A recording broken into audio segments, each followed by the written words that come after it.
যারা জানো না তাদের বলি কে কিন্তু প্রতিমা বিদেশেও যায়। ফুল ছাড়া কিন্তু কখনোই সরস্বতী পুজো হয়বারই হয় না, তাহলে পলাশ ফুল।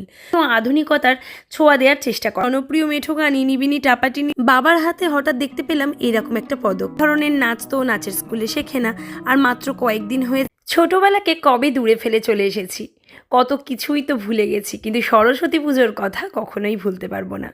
এই বছর সরস্বতী পুজোটা একদম ছোটোবেলার মতো করে কাটালাম, তাই ভাবলাম এইবার সরস্বতী পুজোটা তোমাদের সাথে একটু শেয়ার করে নেওয়া যাক।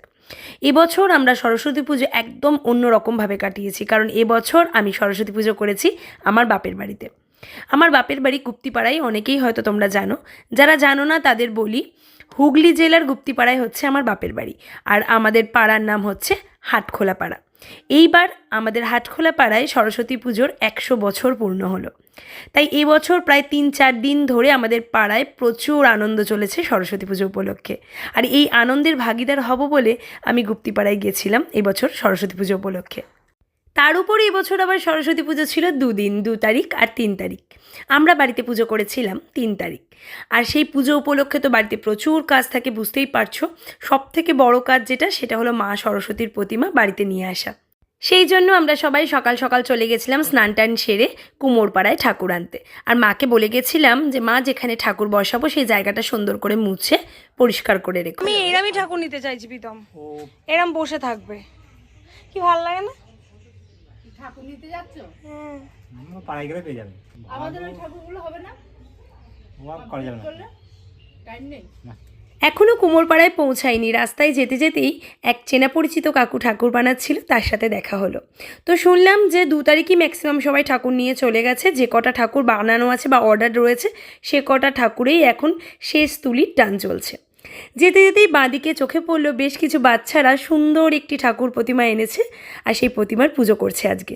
দেখুন কি সুন্দর প্রতিমাটি। গ্রামের পুজো আর শহরের পুজোর আনন্দটা একটু অন্যরকম, দুটোর মধ্যে বেশ ফারাক আছে। শহরে বাজার থেকে ঠাকুর কিনে এনে সেই ঠাকুর পুজো করার আনন্দ, আর গ্রামে একদম কুমোর বাড়িতে গিয়ে মাটি দিয়ে কিভাবে মাতৃ প্রতিমা তৈরি হচ্ছে, সেই মাতৃ প্রতিমা বাড়িতে নিয়ে এসে পুজো করার আনন্দ, দুয়ের মধ্যে কিন্তু অনেক পার্থক্য। আমাদের গুপ্তিপাড়ায় কিন্তু ঠাকুর গড়ার প্রচুর নাম রয়েছে, অসম্ভব সুন্দর সুন্দর প্রতিমা বানান এখানকার শিল্পীরা। এমনকি এখান থেকে কিন্তু প্রতিমা বিদেশেও যায়। কুমোরপাড়ায় এসে পৌঁছাতেই দেখলাম শিল্পীদের ব্যস্ততা একদম তুঙ্গে, একদম শেষ তুলির টান চলছে ঠাকুরের ওপর। এটা অনেক বড়, এত বড় ঠাকুর কেউ নেয় নাকি? ঠিকই বলেছে আমি কিন্তু মূর্তি নির্বাচনের ক্ষেত্রে ভীষণভাবে খুঁতখুঁতে। আমার বাবা খুব বিরক্ত হয়ে যেত আগে যখন ঠাকুর কিনতে আসতো, বলে তোর এক জায়গায় ঠাকুর পছন্দ হয় না, কত ঘুরে ঘুরে তুই ঠাকুর কিনিস। আমি না সত্যি বিভিন্ন জিনিস দেখে তবেই কিন্তু আমি মূর্তি নির্বাচন করি। আমি জানি না আমার মতো তোমরাও করো কিনা। যেমন ধরো ঠাকুর কী রঙের শাড়ি পরেছে, বাসন্তী বা সাদা রঙের শাড়ি পরানো থাকলে আমি তবেই সেই ঠাকুর পছন্দ করি। এর বাইরে যেমন ধরো কালো, লাল, সবুজ, বেগুনি বিভিন্ন রকমের শাড়ি পরানো বিগ্রহ পাওয়া যায়, সেগুলো আমার ভালো লাগে না। দ্বিতীয়, যেমন ধরো মা বসে আছে, মা সরস্বতী, এমনই আমার বিগ্রহ পছন্দ। মা সারাক্ষণ আমার বাড়িতে গিয়ে দাঁড়িয়ে থাকবেন, এমন মূর্তি আমার ভালো লাগে না। তৃতীয় হচ্ছে ঠাকুরের পা যেন একটু দেখা যায়, দুটো পাই সবসময় ঢাকা থাকবে, চরণ স্পর্শ করতে পারবো না, তো ওই রকম ঠাকুর আমার ভালো লাগে না। আবার ধরো মায়ের যে বাহন হাঁস বা মায়ের সাথে থাকা বীণা, এই দুটো যেন অবশ্যই ম্যান্ডেটারি ঠাকুরের সাথে সবসময় স্পষ্টভাবে দেখা যায়। এখন একটা জিনিস খেয়াল করে দেখবে, এখন বিগ্রহের ভঙ্গিতে কিন্তু বিভিন্ন আধুনিকতার ছোঁয়া দেওয়ার চেষ্টা করা হয়। আমি এমন বিগ্রহ পছন্দ করি যেটাতে আধুনিকতার ছোঁয়ায় যেন বিগ্রহটি বিকৃত না হয়ে যায়। আর সবথেকে ইম্পর্টেন্ট জিনিস যেটা আমি ঠাকুর কেনার সময় সব সময় দেখে নিই, বা তোমরাও দেখে নেবে, যে মূর্তিটা যেন কোনোভাবেই ভাঙা না থাকে। অনেক সময় সামনে থেকে হয়তো বোঝা যায় না, সামনে থেকে হয়তো মূর্তিটা ঠিক আছে, কিন্তু মূর্তি পিছন দিক থেকে চটা বা ফাটা, এই রকম মূর্তি না কখনোই নেবে না।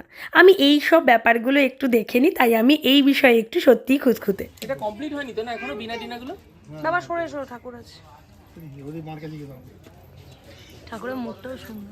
এই ঠাকুরের মুখটা আমার খুব পছন্দ হয়েছে, কিন্তু ওই যে কমলা রঙের শাড়ি পরানো, তাই এটি আমি নেব না। আরও অনেক রকমের ঠাকুর, কোনটা ছেড়ে কোনটা নেব, এটা দেখছি তো মনে হচ্ছে ওটা ভালো, ওটা দেখছি তো মনে হচ্ছে আরেকটা ভালো। প্রচুর ঠাকুর, একদম ছোট থেকে বড়, বিভিন্ন সাইজের, বিভিন্ন রং বেরঙের শাড়ি পরানো ঠাকুর রয়েছে।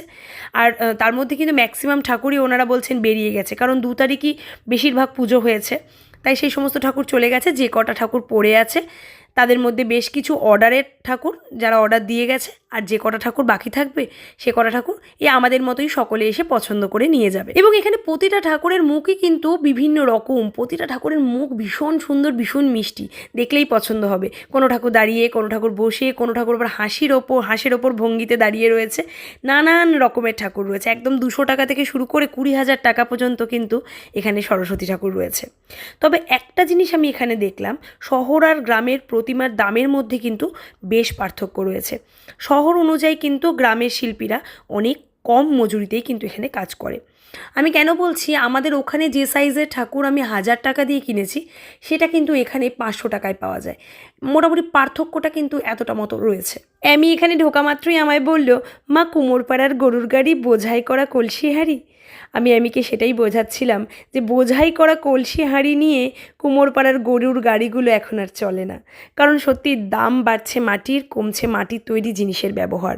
এখন কিন্তু মানুষ ম্যাক্সিমামই যারা ঠাকুর বাড়িতে পুজো করছে তারা মার্বেলের মূর্তি নিয়ে আসছে, পাথরের মূর্তি খোদাই করে রেখে দিচ্ছে বাড়িতে, কিন্তু মাটির মূর্তির ব্যবহার আগের থেকে অনেক কমে গেছে। হাতে করে কথা দেখিস নি, দেখ হাতের কাজ।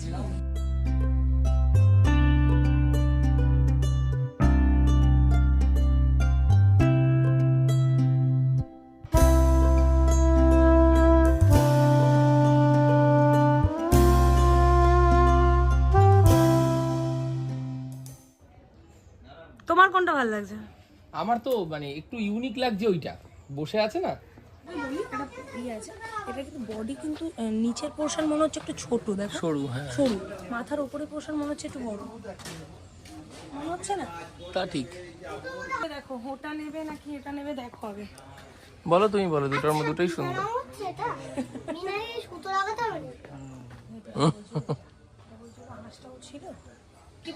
হ্যাঁ এটা খারাপ না, এটা ভালো লাগছে কিন্তু। শেষমেশ আমাদের এই ঠাকুরটা পছন্দ হয়েছে। আমরা যেরম চেয়েছিলাম, সাদা শাড়ি পরনে থাকবে, বীণা থাকবে, হাঁস থাকবে, পা কিছুটা চরণ দেখা যাবে ঠাকুরের, এবং ঠাকুর থাকবে বসে।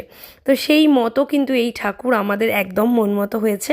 তো এই ঠাকুরই পছন্দ করে আমরা নিয়ে যাচ্ছি। এই তানপুরাটা এখানগুলো তার মানে সুতো দিয়ে বোধহয় তার করে বানাবে। কি সুন্দর হাতের আঁকা দেয়।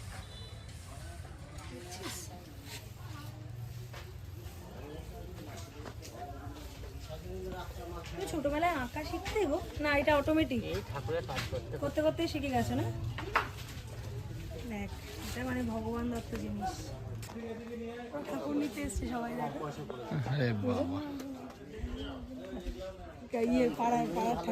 পাড়ার ঠাকুর সবাই মিলে দেখেছিস। আমাদের সেই সময়কার সরস্বতী পুজো আর এখনকার সরস্বতী পুজোর মধ্যে অনেক কিছু হারিয়ে গেছে, কিন্তু আজ এখানে এসে এই ছোট ছোট ছেলেমেয়েগুলোকে দেখে আমার আগের কথা মনে পড়ে গেল। আমরাও এইরকম সবাই মিলে সাইকেল চালিয়ে আসতাম ঠাকুর পছন্দ করতে, ওরাও আজকে চাঁদা তুলে এখান থেকে প্রতিমা কিনতে এসছে। আমাদের ঠাকুরও অলমোস্ট রেডি, শুধু বীণাটা কমপ্লিট ছিল না, উনি বীণাটা কমপ্লিট করে দিলেন। তারপর ভ্যান ডেকে আমরা মাকে নিয়ে গেলাম আমাদের বাড়িতে। ভ্যানে বোধহয় ফার্স্ট টাইম চড়ছে আমি, না এই ঠাকুরের দিকে পা করে নয়, হ্যাঁ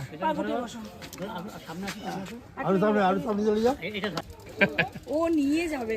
এবার বক্তব্য হচ্ছে ও এত বড়, ওর সময় ঠাকুর হয়ে গেছে।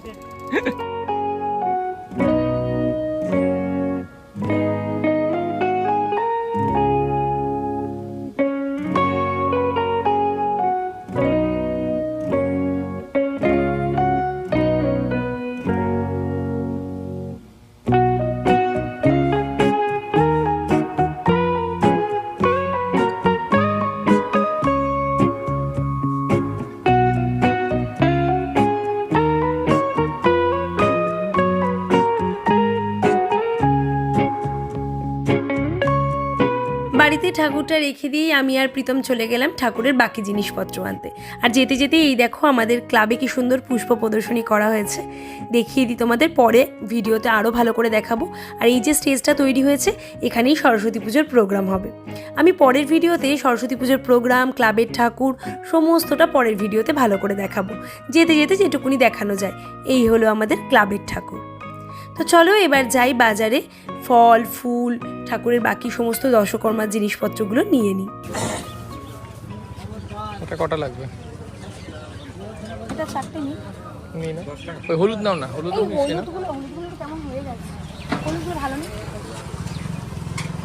এইগুলো নাও না, এই লালগুলো। এটার সাথে এটা মিশিয়ে ভালো লাগবে। বেশ কয়েকটা বিভিন্ন রঙের গাঁদা ফুলের মালা নিলাম, তার সাথে রজনীগন্ধার ঠাকুরের গলায় পরাবো বলে একটা মালা নিলাম, কিন্তু মালাটা সাইজে ছোট বলে দুটো মালা জুড়ে আমাদের এই দাদা বানিয়ে দিচ্ছে মালাটা ঠাকুরের গলায় পরাবো বলে। আর যেটা ছাড়া সরস্বতী পুজো একেবারেই হয় না তা হলো পলাশ ফুল। পলাশ ফুল হচ্ছে সরস্বতী ঠাকুরের সবথেকে প্রিয় ফুল বিশ্বাস করা হয়, তাই পলাশ ফুল একটা নিতেই হবে, আর তার সাথে নিতে হবে জবের শীষ। এই পলাশ ফুল আর জবের শীষের মতোই কিন্তু কুল ছাড়া কিন্তু কখনোই সরস্বতী পুজো হয় না, এবং সরস্বতী পুজোর আগে কিন্তু আমরা কখনোই কুল খাই না। তার পিছনে একটা ছোট স্টোরি আছে, জানি না তোমরা জানো কি না, চলো তোমাদের বলে দিই। সরস্বতী দেবীকে তুষ্ট করার জন্য একদিন মহামুনি ব্যাসদেব বদ্রিকার সময় তপস্যা করছিলেন। তপস্যা শুরুর আগে সেই তপস্যা স্থলে সরস্বতী মা আসেন এবং একটা কুলের বীজ দিয়ে তিনি একটা শর্ত দেন যে এই কুলের বীজটা তুমি পুঁতবে, পোতার পর এটা যখন গাছ হবে সেখান থেকে ফল হবে, মানে নতুন কুল তৈরি হবে, আর সেই কুল যখন পেকে ব্যাসদেবের মাথায় পড়বে তখন বুঝবে যে আমি সন্তুষ্ট হয়েছি, মানে মা সরস্বতী তুষ্ট হয়েছেন। সেই কথা মতো বেশ অনেক দিন ধরে তপস্যা করার পর একদিন সেই কুল গাছ বড় হয়। কুল গাছ বড় হওয়ার পর কুল পেকে ব্যাসদেবের মাথায় পড়ে এবং ব্যাসদেব বুঝতে পারেন যে মা সরস্বতী তার প্রতি তুষ্ট হয়েছেন। সেই দিনটাই ছিল বসন্ত পঞ্চমী, এবং সেই পঞ্চমীর দিন কিন্তু তিনি সেই কুল অর্পণ করে মা সরস্বতীকে তুষ্ট করেন এবং মা সরস্বতীর পুজো দেন। সেই থেকেই বলা হয় যে কুল কখনোই সরস্বতী পুজোর আগে খেতে নেই, আগে প্রথম মা সরস্বতীকে নিবেদন করে তারপর কুল খেতে হয়। ঠাকুরের সমস্ত জিনিসপত্র কিনে আনার পর বাড়িতে লাঞ্চ সেরে আমরা কিছুক্ষণ রেস্ট নিলাম, তারপর প্রীতম লেগে পড়েছে সরস্বতী ঠাকুরের বেদি এবং ব্যাকগ্রাউন্ডটা সাজানোর কাজে। আমি ওকে একটা আইডিয়া দিলাম, ও সেই মতোই সাজাচ্ছে। আমার খুব ইচ্ছা ছিল সরস্বতী ঠাকুরের ব্যাকগ্রাউন্ডে এবার সাদা দিয়ে করার, কিন্তু মায়ের কাছে কোনো নতুন সাদা কাপড় পেলাম না, তাই যা ছিল নতুন দুটো চাদর একটা শাড়ি দিয়েই সুন্দর করে প্রীতম কিন্তু সাজিয়ে দিয়েছে। টাকা দেখি টাপাটি। এটা সাঁওতালি নাচ, তুমি জানো?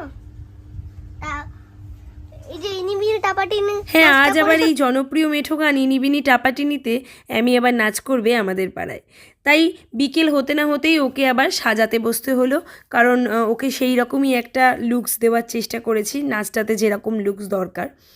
তো ওই জন্য একদিকে মা ওকে খাওয়াতে লাগলো সন্ধ্যেবেলায় টিফিন, আর আমি ওকে সাজাতে লাগলাম। আমি বেশিরভাগ বাচ্চা মেয়েদেরই দেখেছি তারা সাজতে খুব ভালোবাসে, যেহেতু সবসময় সাজার সুযোগ পায় না, এই নাচের সময় তো ওদের সাজানো হয় এইভাবে। তো এই দিনগুলোতে কিন্তু ওরা নিজেই নিজেদের দেখতে থাকে সারাক্ষণ, আয়নার সামনে দাঁড়িয়ে আমি নানান রকম অঙ্গভঙ্গি করবে, আবার কোনো কোনো সময় আমার অনুকরণ করবে। আমিও যদিও ছোটোবেলায় আমার মায়ের অনুকরণ করতাম, তো ও কিন্তু সেটাই করে। তো কোনো সময় যদি সুযোগ হয় আমি তোমাদেরকে ওই ভিডিওগুলো দেখাবো, খুব হাসি পাবে দেখবে, দেখে কত রকম কিছু করবে সাজার পর আয়নার সামনে দাঁড়িয়ে। সাজের ব্যাপারে আমি কিন্তু একদম পাকা বুড়ি, কোথায় কোন জিনিসটা লাগাতে হয় ও সবটা জানে।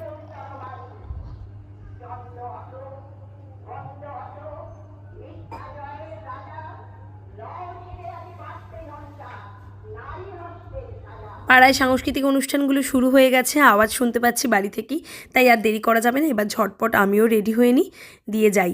গতকাল থেকেই শুরু হয়েছে আমাদের পাড়ার কালচারাল অনুষ্ঠানগুলো, আজও হবে, আগামীকালও হবে।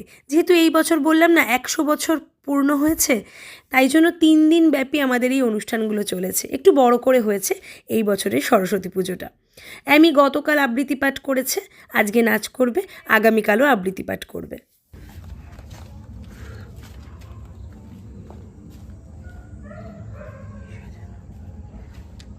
গোটা পাড়ার রাস্তায় এরকম টুনি লাইটের চেন দিয়ে সুন্দর সাজানো হয়েছে, রাস্তাটা একদম আলোতে ঝলমল করছে। 12টা মাস যদি এরকম থাকতো কি ভালোই না লাগতো। আর একদম পাড়ার শুরুতে সুন্দর সুন্দর আলোর গেট বানানো হয়েছে।